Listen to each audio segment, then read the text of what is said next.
power of compounding. The technique of starting with a small amount of money and growing it into a substantially bigger amount. Let's start with a story. After all, who doesn't like to hear stories? It goes like this. Once upon a time, in ancient India, there was a craftsman who gifted a beautiful chessboard to the king. The king was very happy and asked the craftsman what reward he wanted in return. The craftsman, knowing that the king was not very good at math, decided to exploit his weakness and to trick him. He said with an innocent look on his face, "Your Majesty, I'd like to get some grains of rice." "How much rice?" asked the king. "Just 1 grain on the first square of the chessboard, 2 on the second, 4 on the third, until all 64 squares are filled," said the craftsman. Hearing this request, the king estimated about a bagful of rice. So, he readily agreed and ordered his treasurer to fulfill the request. The treasurer started placing the rice on the chessboard. 1, 2, 4, 8, and on and on and on, doubling each time. When he reached the 10th square, it occurred to both the king and treasurer that something was wrong.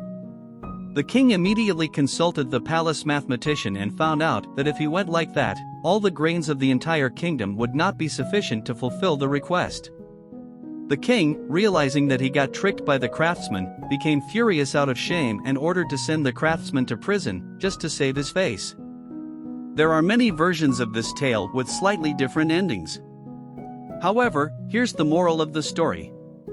1. Don't underestimate the power of compounding. 2. Even if you understand that power, don't play it with powerful people. Even though this is just a story, it does provide us with a handful of valuable insights into the power of compounding. The math behind this story is about doubling of something after every successive interval and compounding into a humongous value after doubling for a number of times, whether it's rice grains, money, or bacteria. Anything that's doubling takes the form of 2 to the power of t, where t is the value of the interval. For a chessboard, t ranges from 1 through 64. When it comes to investments, t is the number of time periods the investment is held for. The base value of 2 indicates that this is a doubling progression. If the compounding is different from doubling, the base will be adjusted accordingly. For example, base is 3 for tripling. Euler's constant, E, for natural or continuous growth. Base 10 for the decimal number system, so on and so forth. In real-world investment scenarios, money doesn't double or triple every year. It would be a bit too much to expect that kind of growth. Therefore, we normally do not use the base of 2 or 3. Instead, as investors, we expect to make only a fraction of our invested principal as profit. If P is the initial principal and if R% of that can be made as profit every year, the profit can be written as P times R and it gets added to the initial capital at the end of 1 year and forms the new capital as follows. P1 equals P0 plus P0 multiplied by R. Moving the common factor P0 outside, we get P1 equals P0 multiplied by 1 plus R. To find out the capital available at the beginning of any given year, you need to multiply the previous year's capital with 1 plus R. That means, to find out the final principal, you need to keep multiplying the initial principal with 1 plus R, for the number of years the investment is held for, which is T. Therefore, the final principal A equals P times 1 plus R times 1 plus R times, like that for T times. Anything multiplied by itself for a number of times can be represented using the exponential form. So, this equation becomes A equals P, 1 plus R, to the power of T, which is the annual compounding formula for investment growth. Thus, we have determined that 1 plus R is the base for regular investment growth. As you can see here, this compounding formula is exponential in nature. Therefore, this kind of growth can make you a huge sum of money, if invested for a good number of years with an ample initial principal and a reasonable rate. It is rumored that Albert Einstein once stated that the most powerful force in the universe is the power of compounding. Compound growth can be considered as interest earned on interest or profit made with already accumulated profit. Compounding grows your money exponentially in an accelerated fashion. So, what should you do to leverage the power of compounding to grow your money?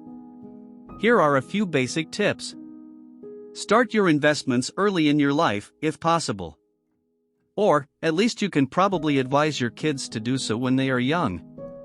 Starting in your 20s is smarter than starting in your 40s or 50s.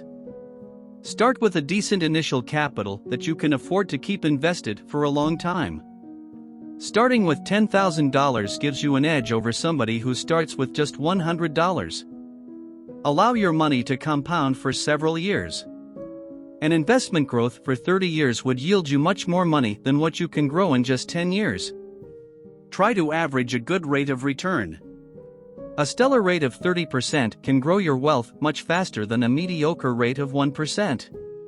Do your due diligence to identify the best investment opportunities that can yield you the best rate of return and the bang for the buck. Reinvest the interest, capital gains, and dividends back into the original investment. Try to avoid drawing money from the investment. Minimize investment expenses, fees, commissions, etc. that can retard the growth of your investment. Avoid taking unwanted risks that can sink your principal itself. Try to max out your tax-advantaged retirement accounts such as 401k, IRA, etc. that can save a lot of tax money when securities are sold.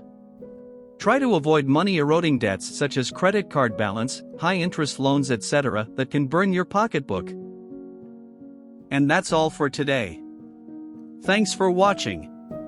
Please like, share, and subscribe if you found this channel useful.